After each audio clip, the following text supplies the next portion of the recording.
Yovano,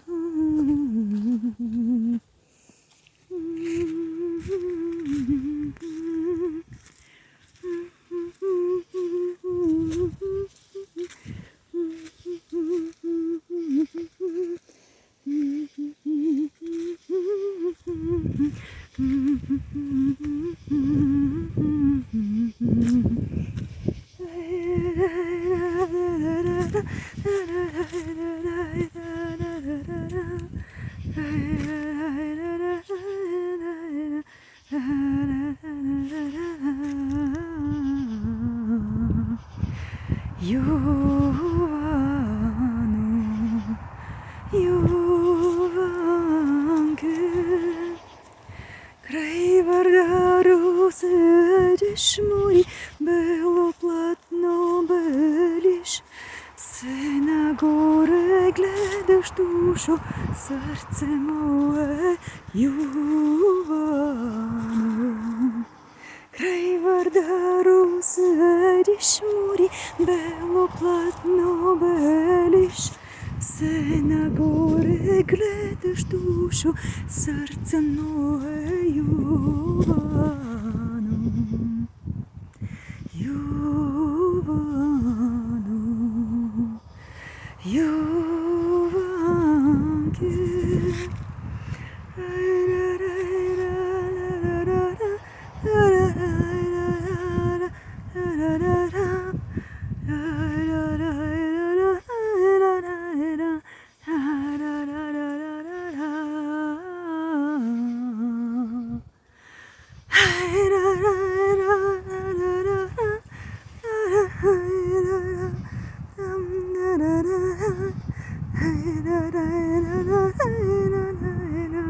Serce moje Yovano, Yovanke.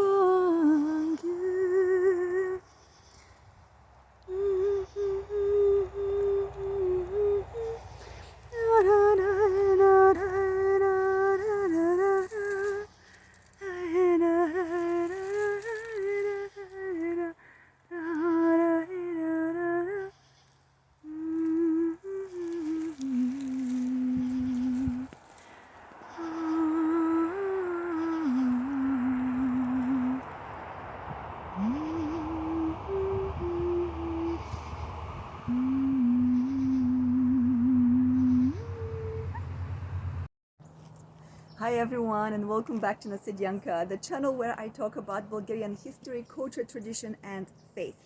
So I am traveling for a few days again, but I have been traveling on and off over the autumn season. So I have decided to continue to take you with me on the road. Hence I'm including some curious sights that I have encountered, or beautiful scenes along the road. I'm including those in my videos. This video I decided to base on Bulgarian clothing, which I'm really grateful for to so many of you who have suggested ideas, and you guys have asked questions, and you have been generous to offer your support and kindness, and I'm so thankful for this. It gives me hope and inspiration that there is humanity, that indeed our world is small and people can care enough to support each other no matter the distance. So welcome, and you can stay mindful of this. I most likely will have to make several videos to show you the Bulgarian clothes, but what I was able to take here on my trip was I packed a few big bags with Bulgarian clothes that I have at home. I pretty much looked like a mule. I had several bags on each shoulder, and still they are not all of the clothes that I have. So pretty much in the future at some point I will be showing you more, and as I continue to create, because some of them I've purchased but many of them I have also sewn, I will be happy to share with you. Along with this information on Bulgarian clothing, I will also show you a few more videos about the Bulgarian canonized scenes, which we have recently commemorated again in the fall. So stay tuned and let's get started. So just to begin with some terminology, the word that we in Bulgaria use for our traditional folk attire is Nosiya. And practically, this is one of our complex, interesting words because basically, Nosiya means to wear. Nosiya is that, the clothing. We conjugate for whether it's in the singular form or in the plural. So when you say many clothes, it's going to be Nosii. One of those will be Nosiya. And this is the traditional clothing of all Bulgarians. It is the name to address the folk clothing of us Bulgarians, and there are so many different sources that attempt to present some information on how long these clothes have been. So, in general, popular sources, including the article that I'm sharing with you guys here, and I always add that in the description section, basically most sources will claim that the name stems from the Renaissance and the middle of the 20th century, and according to some ethnographers, its origin is mainly Slavic, but traces of the clothes date back to the Thracians and Proto-Bulgarians, or the ancient Bulgarians. But also some features of clothing of the peoples with whom the Bulgarians were in contact, such as the Turks, the Greeks, the Albanians, the Vlachs, and so forth, have also been found in that attire. A unique feature about the Bulgarian Nosiya clothing, folk clothing, is that it actually reflects the specifics about the traditional culture and lifestyle of the Bulgarian people. In other words, the Nosiya reflects our identity. It's like a passport in a way.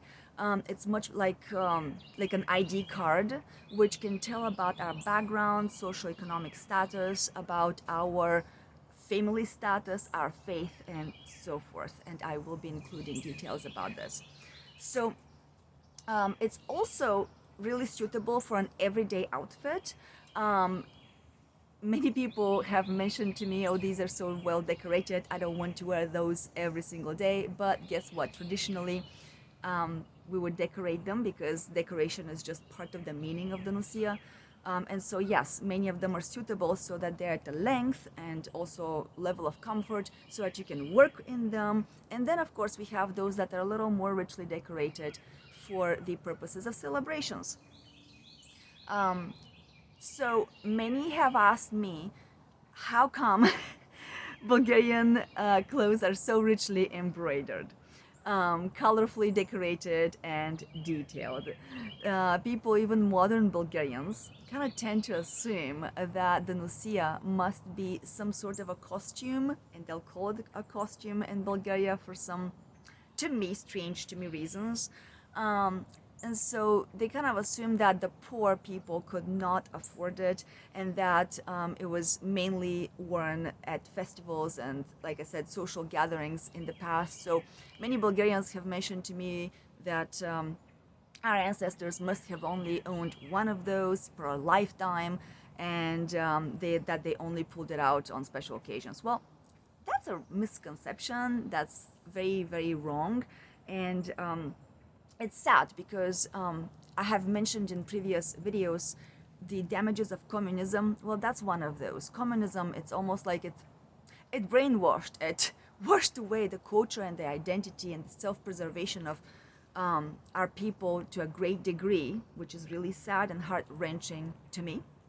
And but happily, thank God, I'm seeing many people come back to our roots and dig deeper into the research that I'm also sharing with you guys, so that again our cultural identity, our personhood can be preserved. So like I said, that's not at all the case. The deeper I researched and I dug, the more interesting information I actually found. For instance, I have found iconic images of Bulgarian saints who wore traditional folk Nosiya just as normal and like in their daily lives, basically. Also, the blessed Bulgarian Djadu Dobri, of whom West Europe got inspired to produce a movie a few years ago. He also was depicted in Nosii. So this is in a way to show that it was an everyday attire and of the Bulgarians, and it didn't matter again whether the person was rich, poor, or anywhere in between. On top of that, Pavel Serafimov has researched and written a lot about the Bulgarian clothes. In episode 17, I have included some information that I had shared from some of his research. To give you kind of like the overall information of this, he has found that those go back to thousands of years ago, and there has been evidence, there have been findings of specifically Bulgarian clothes. Now, the male clothes are pretty much the same, they just have pants and sometimes a little less decoration than the females' clothes, but not necessarily. They are also quite rich in their color and embroidery. So I'm going to now shift here and talk to you about 4 basic styles of the Bulgarian Nosiya. So one of them is called, well, welcome to the glitches of my videos. There were a few noises which I had to skip. Coming back to our talk about Bulgarian clothes, I will present to you 4 main types of the Bulgarian clothes. One is called etnoprestiona. This is or how we say etnoprestiuchena. It's the Bulgarian Nosiya that only has 1 apron in the front. The other one is dvuprestiuchena. That's 2 apron dress. It usually has an apron at the front and at the back. I will show you the sukmanana, or as maybe you guys in English would say, the full apron or pinafore dress. Those are examples in the background of sukmani, pinafore dresses. And I will show you also the sayana. It comes from the word saya. And actually I will start with that, as I have one right here. That is, it's the original saya, and it probably dates from about 100 years, if not a little bit older. But you can see how it's been handmade. Everything is made of wool, and this is kind of like woven, and then it has those textures, which I will talk to you a little bit about in a few minutes. And here it has little buttons to hold, of course, the chest. Then it has a little pocket on the side, and it has been stitched. Most likely there has been damage by moths. Now these are also very heavy, I should say, the woolen dresses. Some of my friends have teased me that they're bulletproof. They're really heavy, but they're so comfortable also, and definitely they'll keep you warm. So bear with me and I'll talk to you about this style of dress in a moment. So the sayana dress is, it mainly originates from southern Bulgaria or southwestern Bulgaria. And most often it's referred to as the Kyustendilska dress, which Kyustendil is a region of Bulgaria, and it's most kind of commonly known where those dresses are, again, being worn. But in general, it is present in several different regions in the southern region, more so, like I said, the southwestern region. So this particular style is made from a black apron dress or the pinafore dress, which we call a sukman, and it's covered with what we call gaitani, the decoration, that are made from wool. So these are the little woolen spiraling pieces that you guys can see around here. Like I said, everything is like made by hand, and let's put that here. And so it's those are typically attached by sewing by hand. The saya also has a nagradnik. Now I don't have this in this particular case, but what will happen is when the woman will wear it, she will wear a little piece here at the chest, which in most cases it is seen in the white color, but it can also be red, so it's to cover this part of the chest. I will include, by the way, pictures in the description so that you can see how other women in Bulgaria wear that particular style. So, like I said, a piece of cloth is usually attached to this part that covers the chest, and that's what we say nagrudnik, because grud means chest. The saya further, it has a belt and an apron. Now, I will show you a belt example. Let's see. So here is a standard Bulgarian belt. It has pafti, these are the metal pieces, and then a belt which is, this in particular is made of a softer material. It is more modern. I purchased it online at a Bulgarian modern store, but originally they would have been made out of wool. And so the pafti, they click like this in the back, right here, and they get attached at the waist. So those would, let's see which way, that way, they would be right here at the waist of the Sayana dress. And by the way, in video number 17, I included some pictures from a dress which I crocheted years ago, several years ago. It actually was inspired by the Kyustendilska or Sayana dress. Since I live abroad and I don't have easy access to Bulgarian clothes, they're definitely expensive, and I know it is also worth it because the amount of work and time that goes into those detailed dresses is, it definitely costs. But also living abroad makes things difficult for me because the materials are not authentically made of the same texture as I would have found them in Bulgaria. So my story is that I went to a local store and I purchased black yarn that had some pieces of color that I liked. It turned out to be thicker, so I untied or unwove the thread so as to split like 4 threads into 2 threads at once. So I kind of halved the thickness of the threads. My husband helped me. He had to hold one of my devices, and since I don't have the appropriate tools here, I was using just any kind of bottles or like wooden devices to put the wool around so that we could spin and unspin. It was quite hilarious, but it leaves some fun memories. So yes, I was able to divide the wool so that it would create a thinner yarn, and at that point I crocheted a dress. And I'm not a mathematician. I don't really care about calculating to precision, and on top of that, I don't have access to Bulgarian original patterns of those clothes, but what I do have is the original clothes. Like I mentioned earlier, these are from around 100 years, and some of them are a little bit older, and some of them are just a few years younger. But give or take, roughly speaking, around 100 years old. So I simply laid those down on the ground and I started crocheting according to the dress, and I created my own kind of interpretation. So to encourage me, my husband has called those the immigration style. And I think that's very sweet and kind.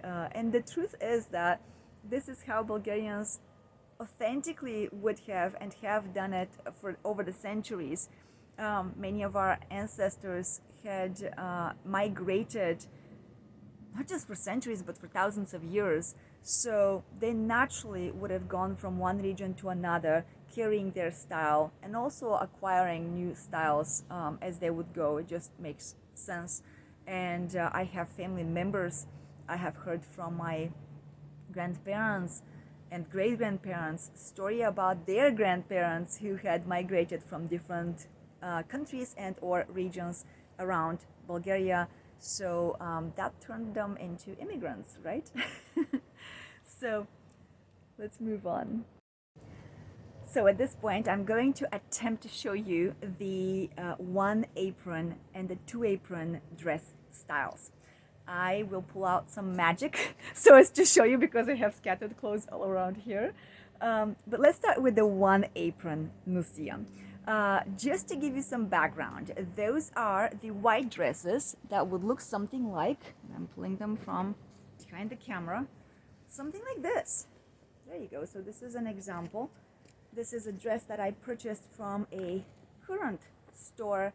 It's called Meli, and I will include that information just if anybody wants resources. But yeah, that's their production, and this is what more like modern day clothes would look like. This is the dress which we call a shirt. The shirt is long, usually.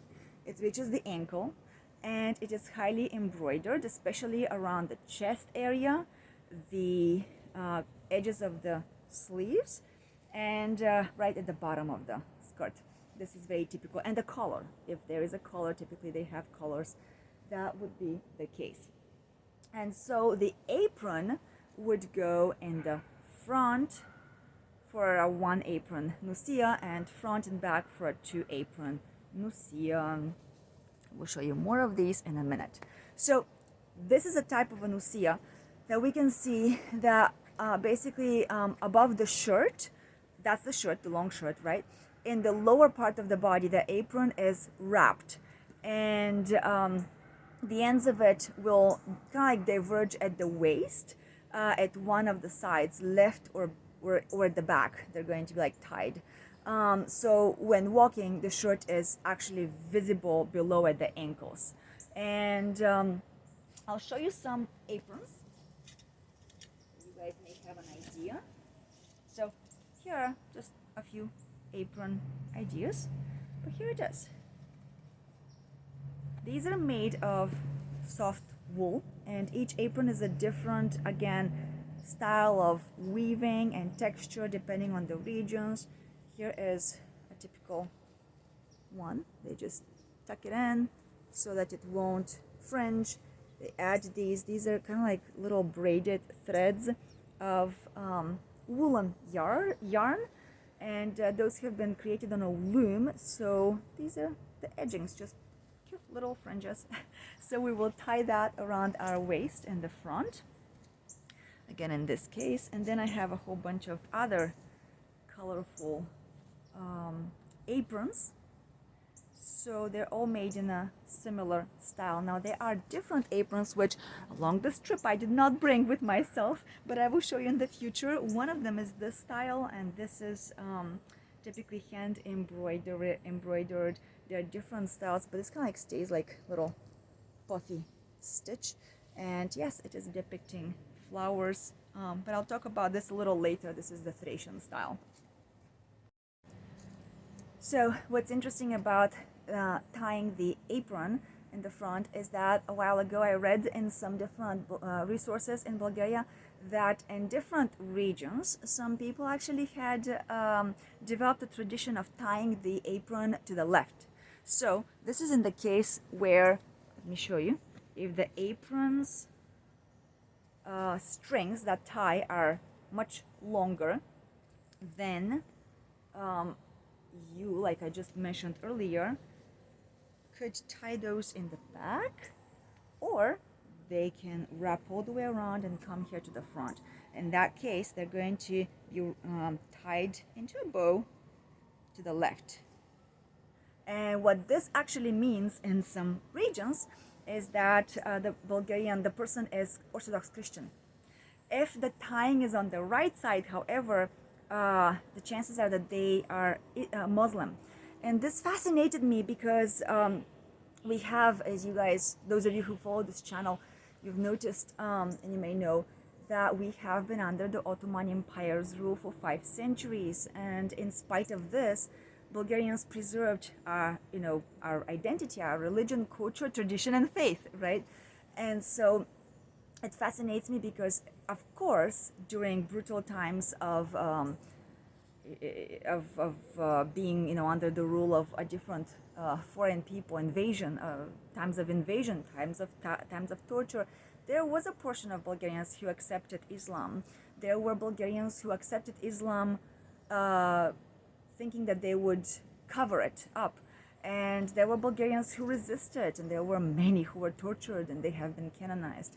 So in that whole torturous time, some people decided to carry those symbols. So those who are Muslim will tie their aprons on the right side, and those who are Christian will tie the apron on the left side. Curious little fact.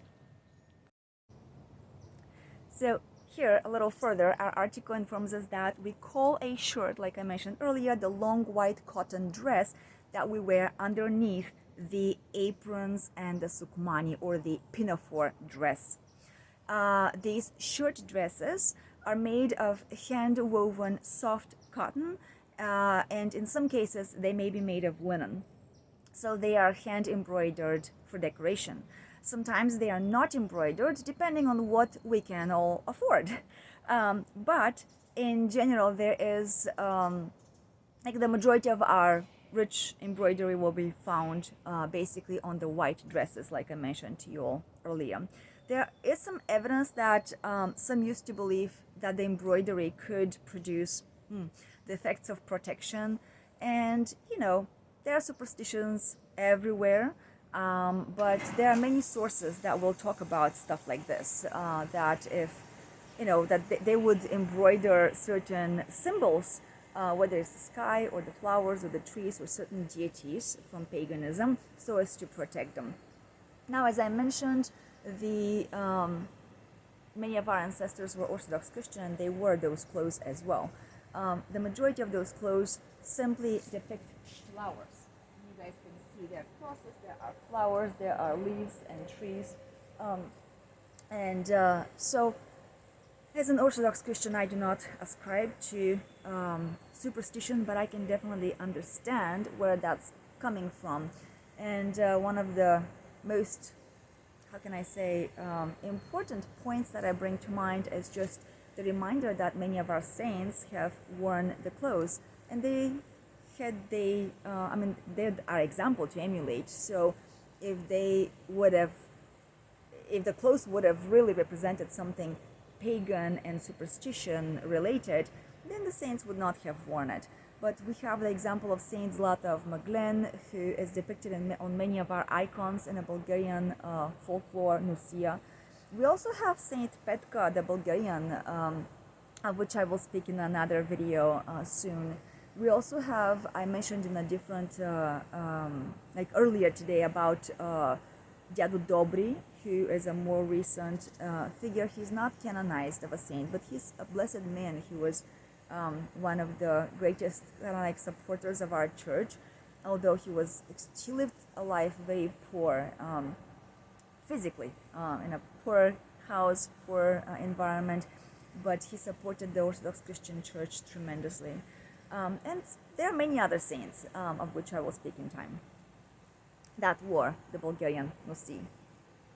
One additional fact is that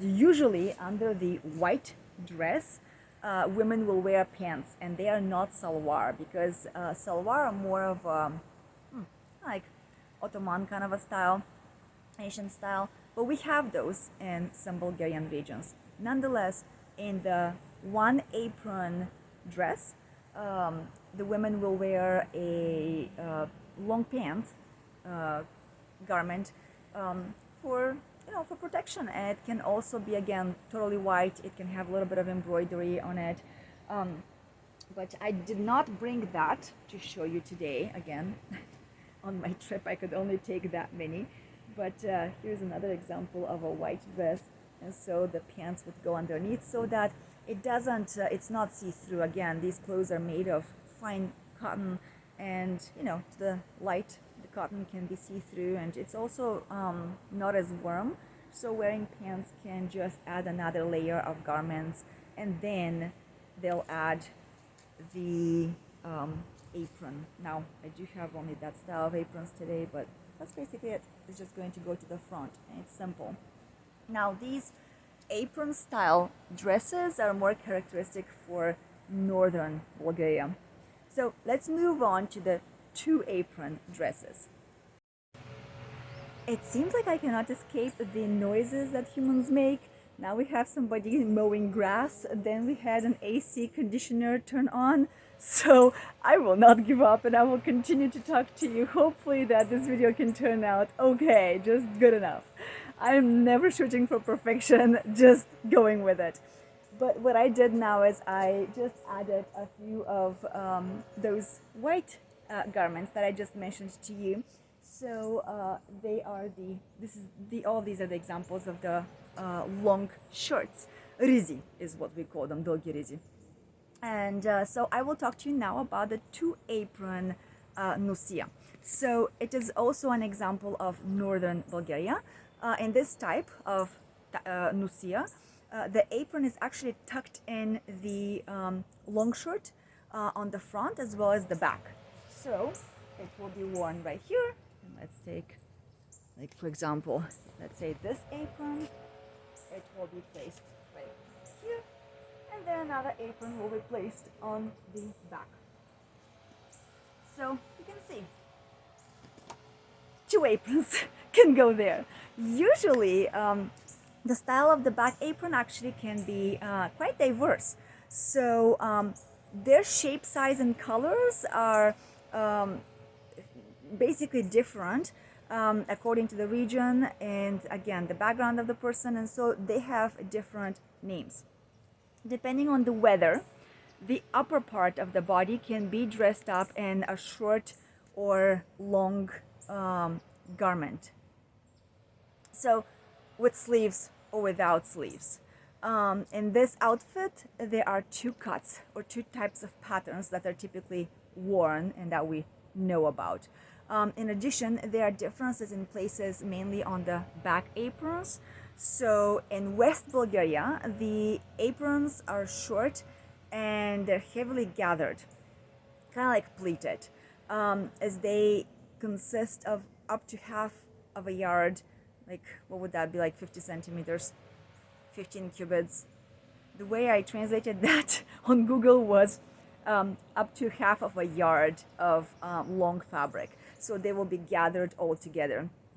And I don't have those right now available right away, but I will think about this to share with you later. In East Bulgaria, the back apron increases in length, so it gets longer. The gathering of the pleats decreases, less pleats, and it can even disappear. So West Bulgaria, Northwest Bulgaria, too many gatherings. Northeast Bulgaria, less pleats, less gatherings, more of a smooth kind of a style of the apron. So you will have a front and a back. So my style of examples of aprons would be more of Northeast Bulgaria. Well, and I am from Varna, which is a totally different type of Nosiya, but I will show you that again later. So let's continue.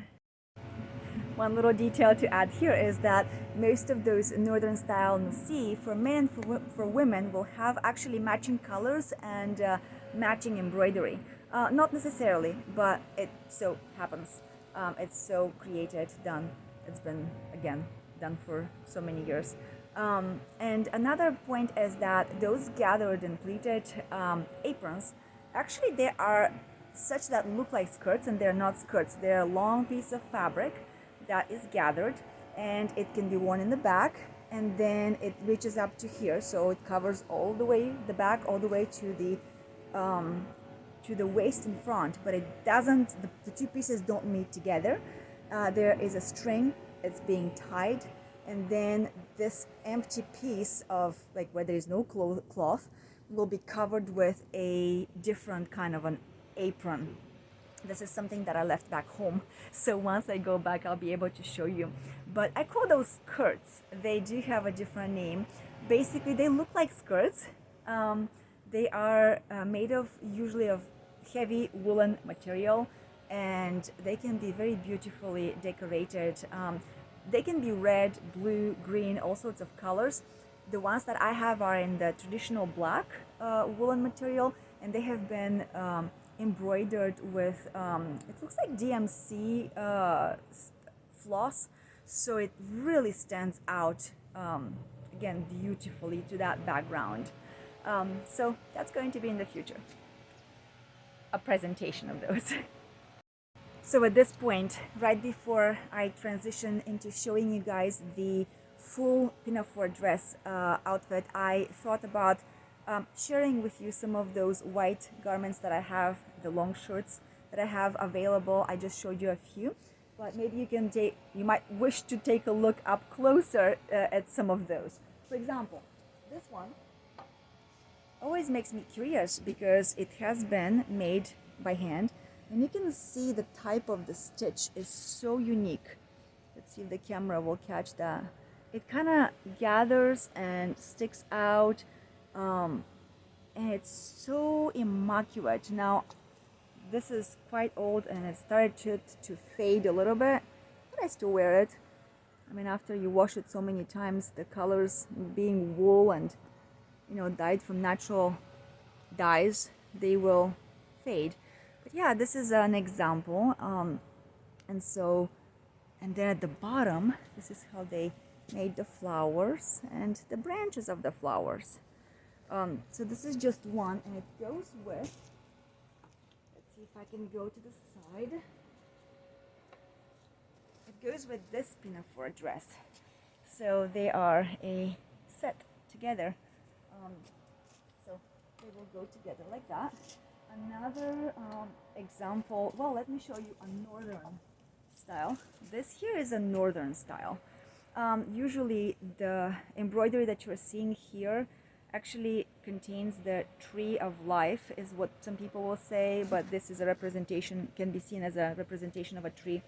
Also flower, but also a cross. It's very common in Bulgarian embroidery. So yes, this is your typical example of the northern style of dresses.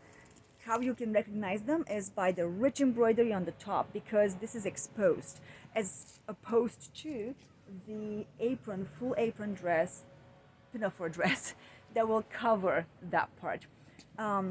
By contrast, the one apron and the two apron dresses coming from West Bulgaria are usually very richly embroidered right here, so that the bottom, which is covered by the apron, can again constitute, it will make up basically for the rest of the decoration. And the apron is going to reach all the way down to the ankles, so once again you will have this part revealed, which is again adding to the color and decoration. Another style of maybe I should go to another one right here. Yes, this one.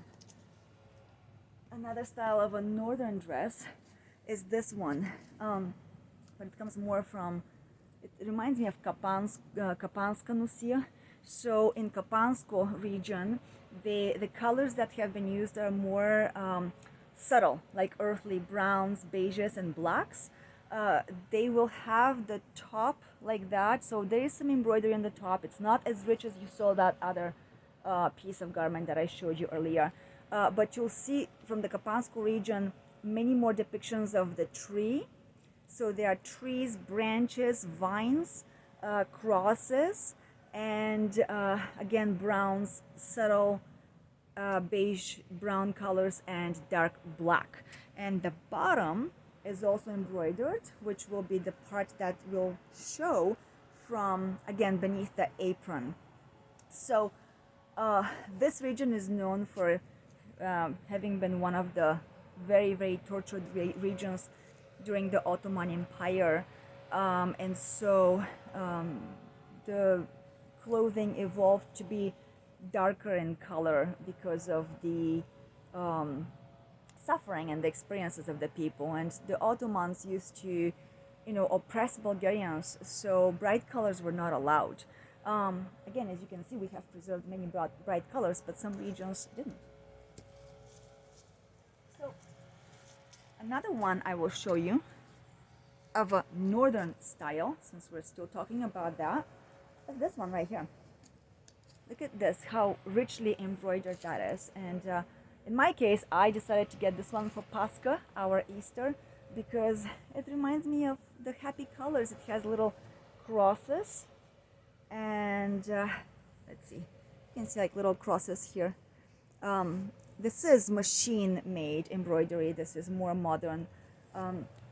but it is a typical style of the northern Bulgarian Nosii. Again, rich decoration at the front, and then they will wear an apron front and back here, or just front and the pants underneath. And let's see if I can show you another one. One thing that I will mention here, this is not a northern style, as it's just beautiful. One thing I'll mention is that there are two main cuts of those dresses. They're really that simple. One of the northern cuts of the long shirts, the Nosii, can be a piece of cloth that actually gathers here. I don't have that available to show you. But it gathers, and it usually has a high neckline right here. The other type is what I'm showing you, and this is, it has evolved, it has changed over time, so that the pattern itself includes the armpits, and then it kind of spreads from the armpits out so that it can fan out. Also, the sleeves are the fanning type of sleeves most popularly. However, what's interesting is as I love to sew and embroider and all sorts of crafts, I've researched people online, and I have found many videos made about the Irish kirtle. Well, it reminds me of the Bulgarian clothes, because look at that. This was a garment that was handmade, and so what it basically includes is all the pieces of the kirtle, the old style of a shirt. So they would measure the length from shoulder to shoulder and cut a rectangle for the front and then for the back. And those two pieces would be attached. In this case, there is no stitching at the shoulders. So front and back is one long piece of cloth. At that point, they would cut the sleeves. So again, these are two pieces of rectangle. And of course, they will measure your length from the shoulder to the wrist. And then they will add those side triangles or rectangles. In my case, I typically make them as triangles, and they will attach from the armpit right here all the way down to the sides of that piece of the long not square, but rectangle, right? So you end up with a shirt looking like this, and it doesn't matter that it's not narrower at the waist, because the pinafore dress is going to tighten it, and of course the belts and all the other stuff that we add, and I'll talk about it in a moment, it's going to actually make it tighter. But yes, this is a typical stitch. Our cross stitch is very fine, very, very small. You guys can hear the train on top of all the noises here now. I'll just keep going. But look at that. The cross stitch is very fine. It's very tiny. I know that in the West I have looked for cross stitch projects, and usually the squares seem to be like double this size, but this is the type of cross stitch that my grandparents used to use, and I have examples even in the house. I can show you. I can include some of those maybe later in this video or in another video.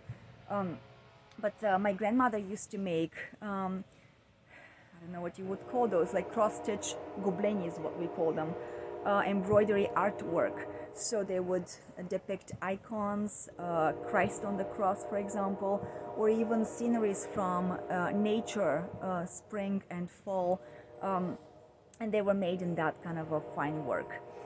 The bottom of this dress has no embroidery. It just has this lace attached to it, and it's good enough. It's pretty enough. It's simple. Here is a dress that I made for myself using the idea of this old style of a pattern. And again, I don't have any purchased patterns. I have looked for them, and so far I haven't found anything. It's really hard to get those within my grasp, especially abroad. But yeah, this is a simple one. I found this thin kind of beige, not beige, but creamy material, and I have not added any embroidery on purpose. I just wanted it to be simple, but I did cut the two rectangular pieces on the sides. I did add the triangles. I added 2 triangles, one on each side, and then I attached the triangles, and that's what it looks like that. And I added the top. I do have some strings that come out and I'll have to trim them, but you know what, that's completely okay. I do not strive for perfection, and it's okay for strings to come out every now and then. You just go and you clip them if you want, if they really bother you. But I've mentioned in other videos, I'll mention it here again, in Bulgaria, we really believe strongly that the more imperfect an object is, especially your garment, the better, because it reminds you that life is full of imperfections. And so this is a reminder, kind of like a piece of wisdom that we wear on ourselves daily. At the bottom, because I didn't add too much decoration, I just added this lace. I liked it, and I included the tassels. Usually in Bulgaria we would make those by hand. Now I do have a full-time job and I did not have this luxury this time, although sometime in the future I hope to take that time and actually make everything from scratch. And here is another garment. In fact, this is the first Bulgarian handmade garment that I made with the help of my grandmother. She visited me in America, and I had at that point cut out my risky attempt at making the Bulgarian clothes using something simple that I had, and I was afraid of putting the pieces together, so she showed me.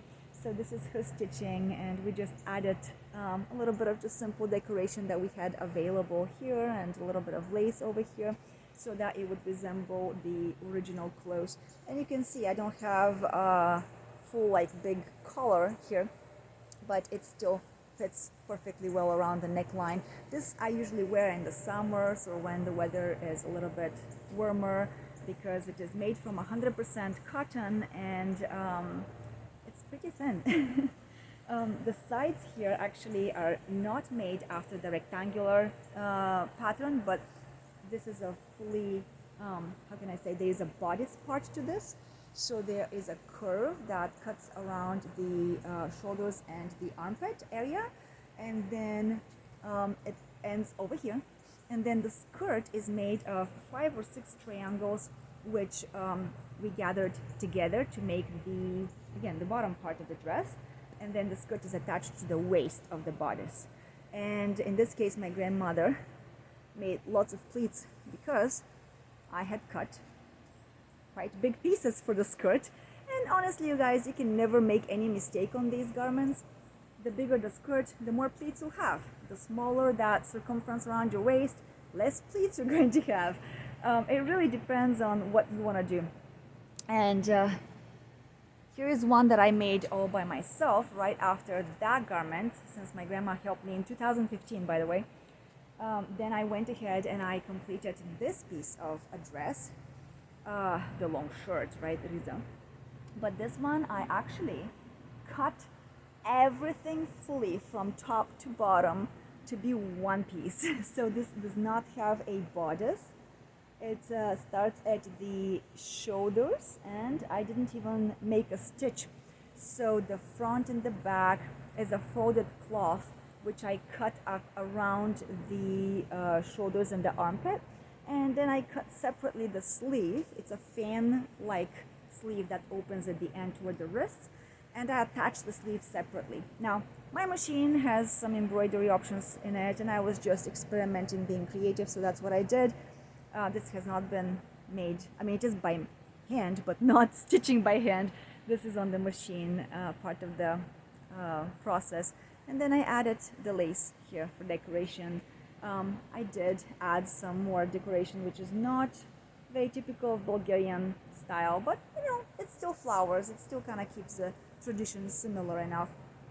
Given that I live abroad, I don't have access to the same materials that, you know, my ancestors would have, or my Bulgarian counterparts do. I just made do. And then the bottom, I just added 2 layers of lace. Here's the first one, and then behind it I attached the second layer of lace, so they overlap, and it just adds to this. I think it's cute little style. I did make another one that I'll pull out here to show you. This is also one of my old examples of a pattern that I tried, but this was made from a heavier material. I don't remember if this was, it looks like it's a cottonish thicker material, but I don't remember exactly, but it feels like it would be more suitable for winter. This is here what I used from upholstery, and I just decorated the sleeves once again, the neckline once again, and not the bottom. At the bottom I added lace. So this is my winter long short riza garment. I will usually wear a sukman, a pinafore dress on top of this one, and it keeps me warm. And this is made on the principle of having the bodice and then several pieces, like 5 or 6 pieces, triangles, form this skirt. You attach them together, and again the whole skirt gets attached to the bodice up there. So there you go. So far, I think there is one more piece of garment I can show you here that is original, and it's hiding in the back. Because this is one that I purchased online years ago, and if I'm not mistaken, it may be 50, 70, a little less than 100 years old. I don't remember if it came from the Macedonian Bulgarian region or another part of West Bulgaria. I don't remember that, but I liked it because it's original. Somebody owned it, somebody made it by hand, and that's what it gave me an example of what the authentic clothes would look like back then. So it also kind of made things easier for me to accept imperfection. So whoever stitched this, they made the front look like this. They added lace here. They added a very thin material over here, and this is, by the way, hand crocheted. And then they have this little glittering, what do you call it, pellet? I'm not sure what you would call those sequins. The back doesn't even connect, and that's okay, but they have stitched it so that it stays around the neckline. The sleeves are super simple, and this is cotton. It's the old style of woven cotton that pretty much will not destroy. It's going to stay for many, many years. It does have stains. I have washed it time and again, but it ages with time. And then what's happened is, so they have added, this is made on the principle of the kirtle, so they have added triangles on the side, one little triangle here and another triangle on the back, so that they start from the armpit all the way down to the ankle length. However, in this case, they made it shorter, so their material reached up to this point, and then they added more lines to make it longer. So there's another line that they added, and here's a second, 3, 4, wow, 5 and 6. So they've just added lines and lines, and it makes me think that this is a great way to save textile if you cannot afford to buy too many yards, and you can make do with what you have. That's just how they would do it. They would add. But also, think about a child. If you have a child, they can fit into a narrower version of this dress, and as the child grows into a woman, you just undo some of the stitches, you add some triangles to the side to make it wider for the chest and just for the body as it grows. The sleeves in and of themselves are wide as they are. You could even change them if you wanted to, but as the person is growing, you just add layers to the bottom, and most of the time it just works out pretty well. And it's simple, and it doesn't have to be complicated, and it really can be fun to create your own. So let's move on. So at this point, I think I'm going to wrap up for today. I'll let you ruminate on so many styles that I showed you, the basic styles of Bulgarian Narodna Nosiya, folk clothing. I will continue in another video with showing you a little more about our pinafore dresses, and then the head coverings, the socks, the decoration that goes on top of those dresses. Remember, we layer, and each layer carries its significance. So I hope that this far this video has brought you some smiles and some fun. I hope that it also stands as a reminder to not be afraid to be yourself, to be authentic, and you don't have to chase perfectionism. You don't have to chase high standards. People can be so contented, glad, and good enough with simplicity. And I definitely am using that as a reminder whenever I reminisce over my ancestors' lifestyle. Yes, times change, and yes, we have technology. My ancestors didn't have cell phones and internet and all that kind of stuff. But so what? So what? They also had feelings, they had emotions, they experienced trauma, maybe way more than most of us can even fathom nowadays. They went through trials and tribulations, not knowing if they would survive from day to day to day to day. And still, they found the time to crochet. And still, they found the time to create their clothes, not simply on the loom and or knitting or sewing, but they found motivation to decorate those clothes, to put meaning, to put their soul inside of it. And what I mean by putting their soul, I'm using imagery, just symbolism, because in some way, whenever we create a garment or any kind of piece of material, it is a piece of art. Even if you think that you're not an artist, guess what? You are. You're using your imagination every single day to problem solve. You're using your creativity to find ways to reduce stress, to go about the day, to find a job, to get along with other people that are maybe not so easy to get along with. And so my ancestors used that creativity also on the garment. And when you think about it, we all wear garments. That's one of the basic necessities, along with food and water and shelter. We all wear garments. A person without a garment is naked, vulnerable, and prone to abuse, shame, vulnerable. Most people who would see somebody without a garment would, I hope, experience a sense of empathy and offer that person a blanket, something to cover with. I'm fascinated with many of the Bulgarian saints, more so Saint Petka, the Bulgarian. She was from our Thracian region, and I'll talk about her in another video.